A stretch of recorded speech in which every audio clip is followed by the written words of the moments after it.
hearing more, just about this idea that there isn't that as even as the self, we're not doing anything. It's just happening, which doesn't really feel true because it does feel like, yeah, I guess I don't understand the concept of, or it doesn't feel real that there's not decisions to be made or things to be done by the person. I don't know if there's a question in there, if that makes sense, but That's okay. We can explore that. We can use that as a jump off point. okay. So decisions are made. Okay, James. Decisions are made. Actions are done.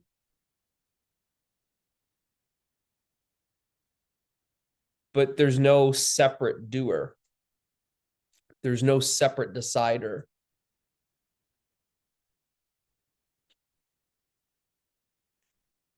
And to see this clearly requires a good amount of the witnessing of activity. So in witnessing the activity of thinking and the five senses, as done in just a typical meditation, you sit, you're witnessing the coming and going of thoughts, the appearance and disappearance of thoughts, the arising of smells and sounds, and so on. You see that it's actually just happening. That there's an effortless experiencing of thinking and the five senses. In watching the thoughts just simply arise, it's obvious that there's no separate thinker.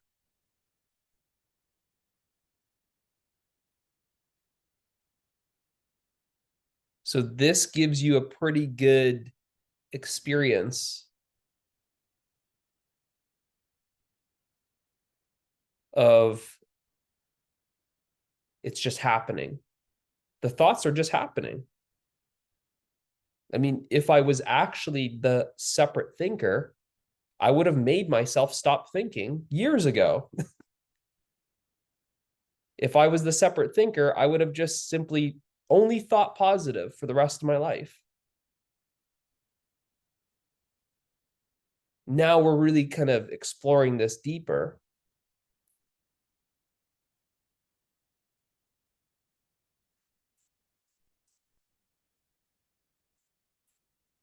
And with these two examples, I'm now making it more obvious that wouldn't you agree if you were actually the thinker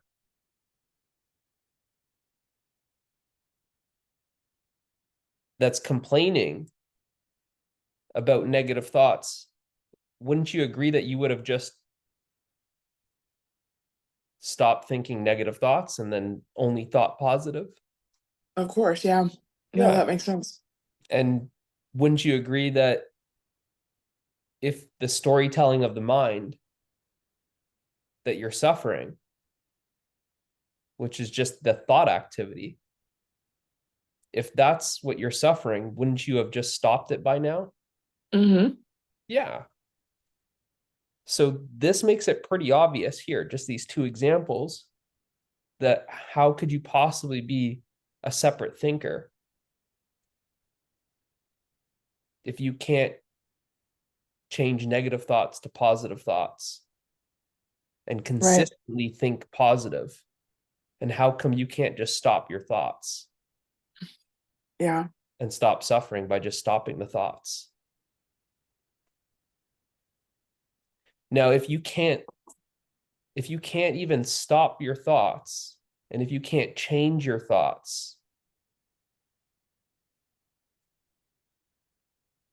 then how are you doing the actions as a separate doer? Because every action would start with a thought.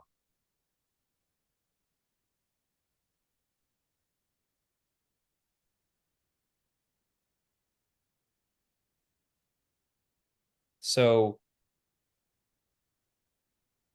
I'm going to make dinner tonight. Okay.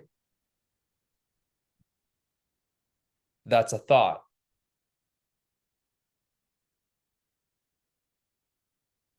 And then the thought arises, what should I make for dinner?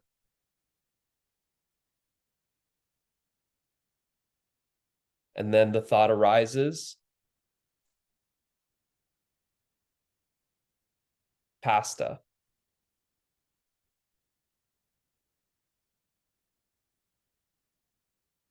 Now, where are we actually deciding? Where is in that experience of driving home and just, I'm hungry. There's a sensation, I'm hungry. What should I make for dinner? Is the thought. Nothing happens. Oh, pasta. I'm going to make pasta. And then now there's a desire to make pasta. And planning starts happening on the way home. I hope I have the ingredients. What type of pasta? But in that experience that I just laid out, where do you experience a decision maker?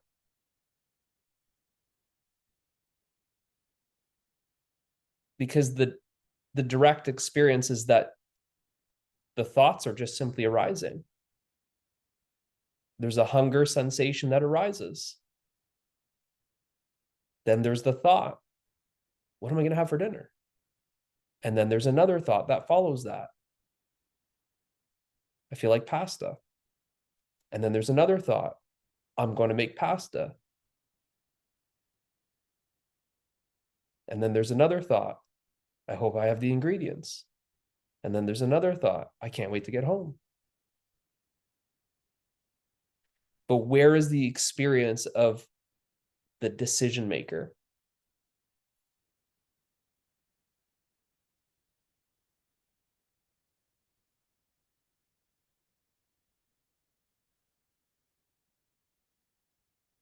You see, we don't have the experience of a separate decision maker that seems to be weighing out decisions like this. Like I'm giving you the animation here. Pasta or a Chinese food. No, we don't have this experience of a decision maker that's saying one or the other. There's the experience of maybe pasta. That's a thought that arises. And then there's another thought, maybe Chinese food. And then there's the thought, I want pasta.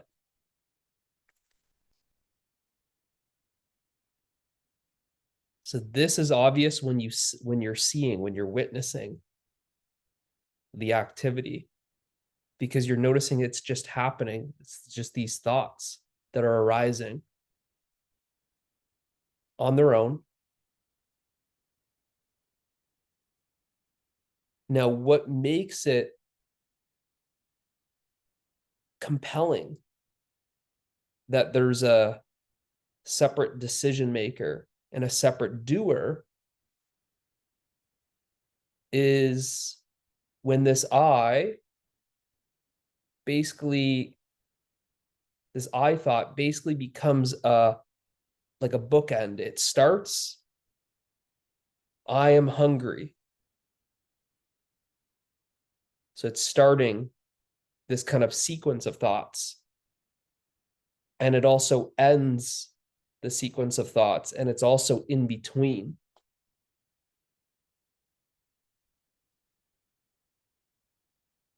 Hunger sensation arises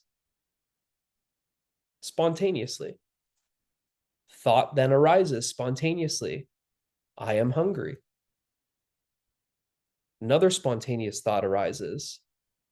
What should I have for dinner? Another spontaneous thought arises. I feel like pasta.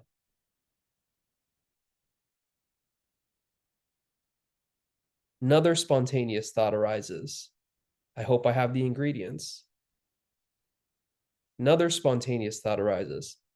I can't wait to get home.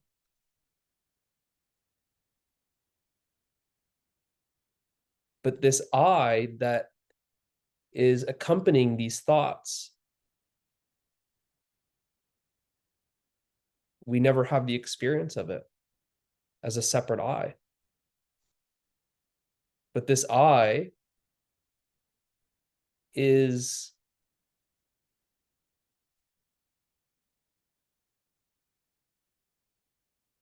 what we are referring to as the doer.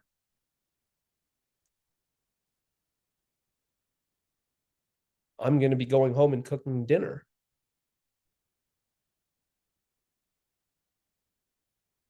It's I that's hungry. It's I that just decided to make pasta.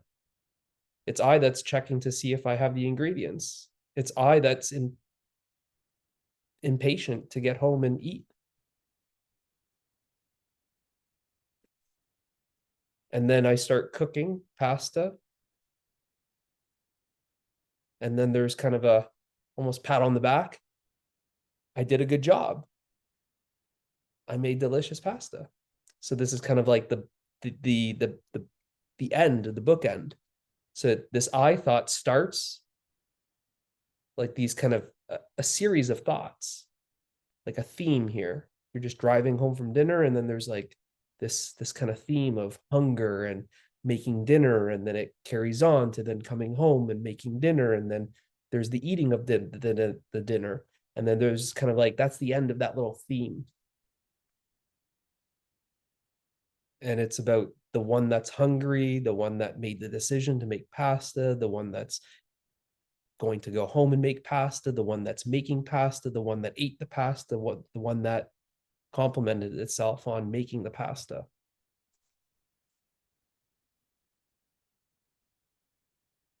But how I'm laying out the actual experience of it, this I is actually just another thought.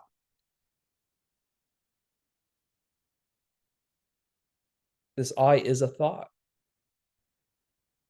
So the doer, it seems like there's a doer, but when we actually look at it closely, explore this closely, there is no separate doer.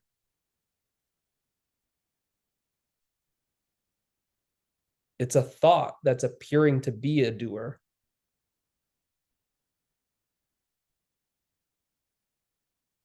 I, the driver, I, the chef. It's appearing to be this doer.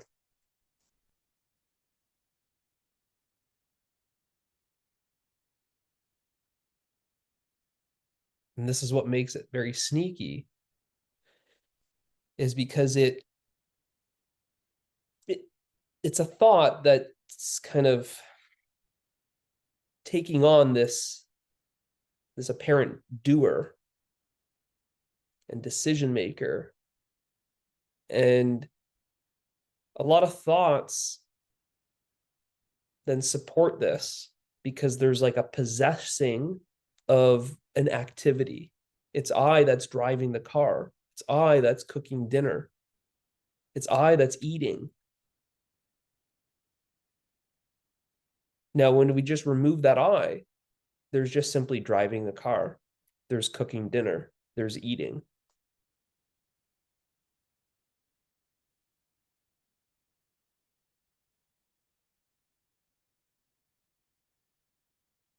So like I said, back to in just observing the activity,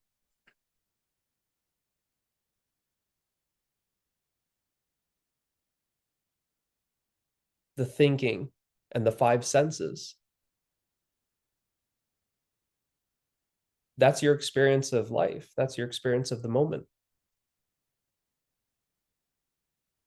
And in thinking and the five senses, those six things, where is the experience of the doer?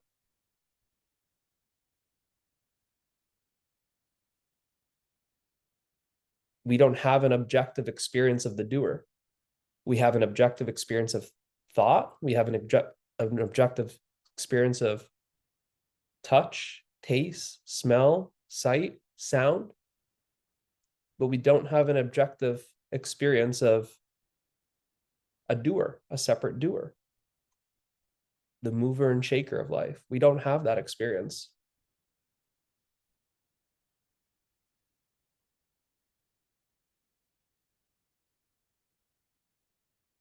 So it's a thought that's appearing to be a doer.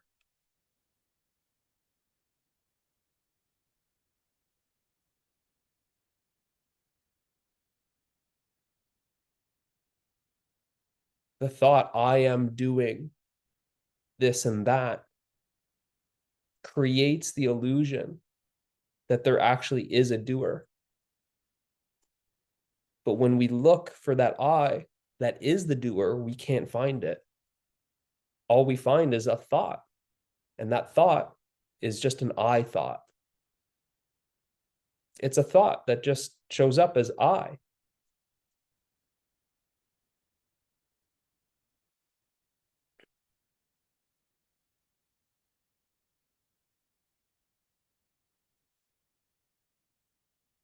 So this I thought is illusionary because it's appearing to be something that it's not. It's a thought that's appearing to be a doer. It's a thought that's appearing to be a decision maker. A thought can't do anything. A thought can't drive a car. A thought can't cook dinner. A thought can't eat dinner. So this is what I mean by illusionary. It's not what it appears to be. It's a thought that's appearing to be something other than a thought.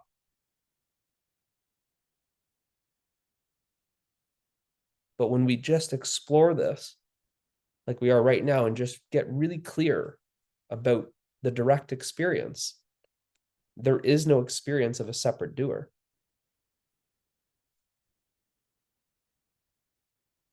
It's not here.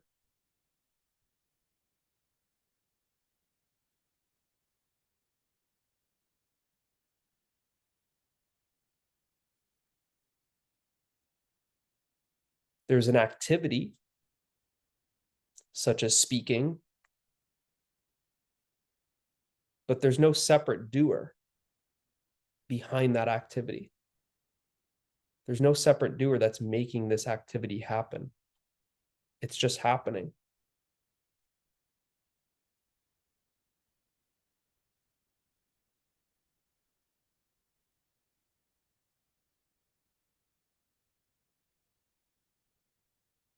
Seeing this clearly is freedom.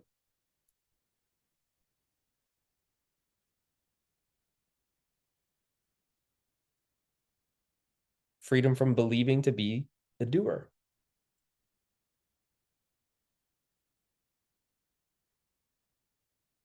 The belief in being the doer. Now there's a whole lot of suffering that comes with that belief.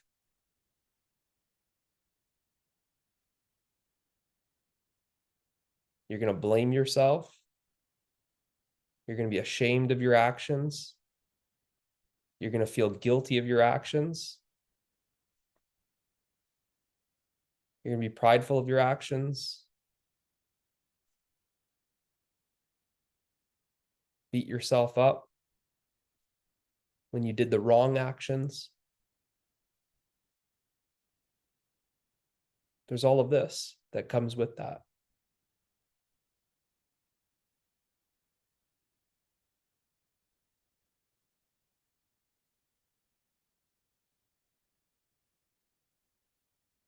All the pressure, the seriousness.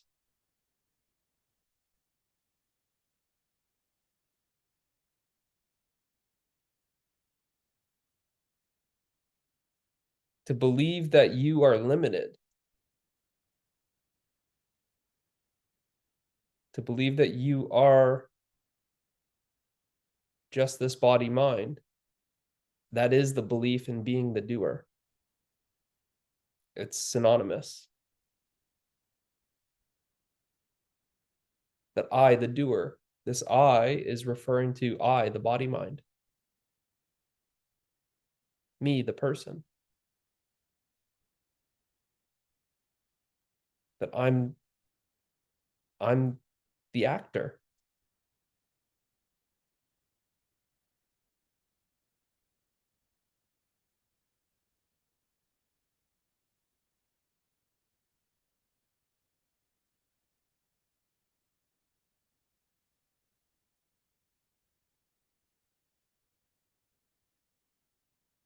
But really, it's not that. That this body mind is not the actor.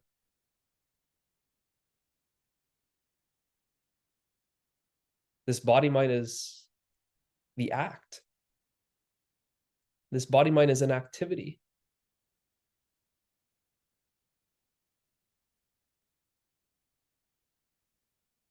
And there's just one activity happening. And that activity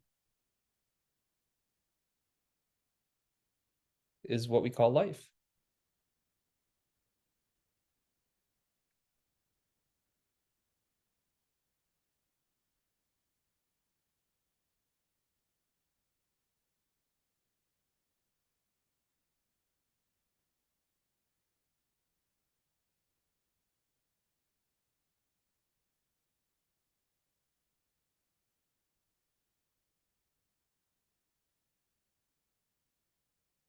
So if there is no separate doer,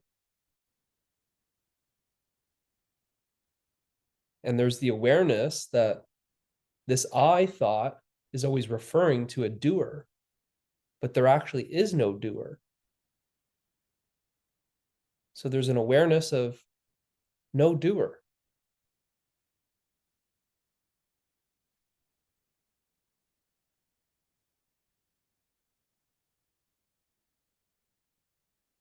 So you can't be the doer.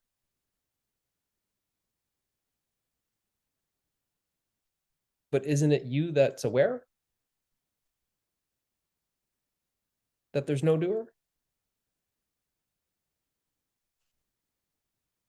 Isn't it you that's aware of the activity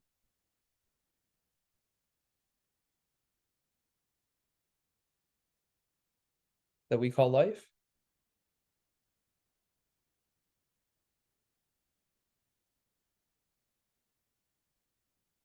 So it's a life that's aware of itself.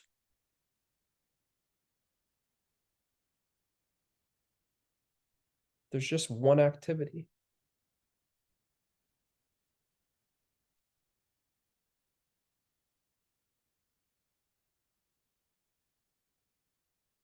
Shining of the sun, passing of the clouds, the rain, the grass growing, the dogs barking, the kids walking to school, the cars driving.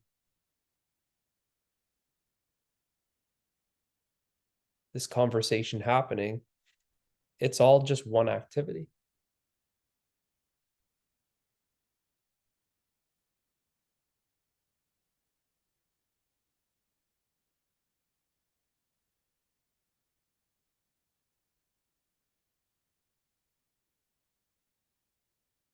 It's one activity that is appearing. Back to our exploration, the meditation, that's what I said, that the mind-body world is an activity that is appearing.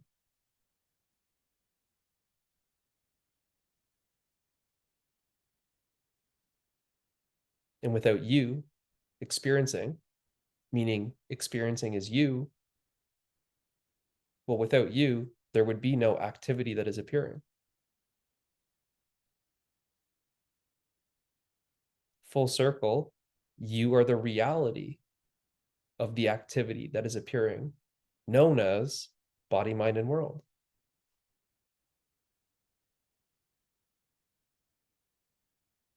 The body, mind, and world is your activity.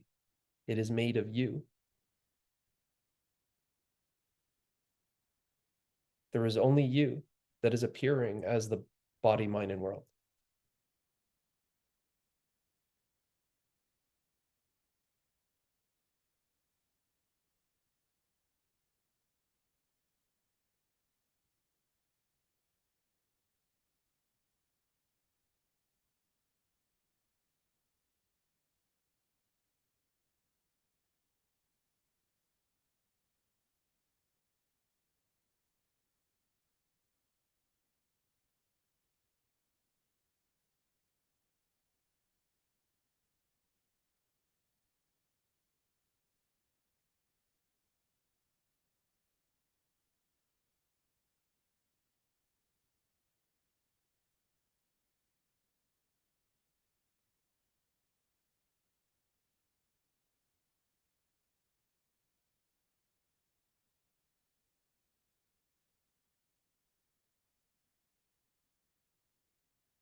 The question of free will is always pertaining to the person. What about free will? Do I have free will? I as what? I as the person. I as the doer. I as the limited entity. Want to know if I have free will. Well, no, you don't have free will.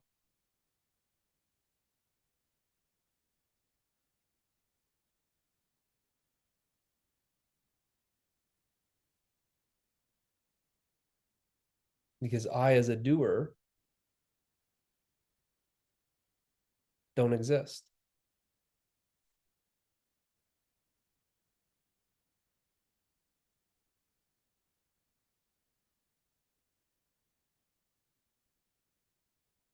I can't have free will if I as a separate entity doesn't even exist.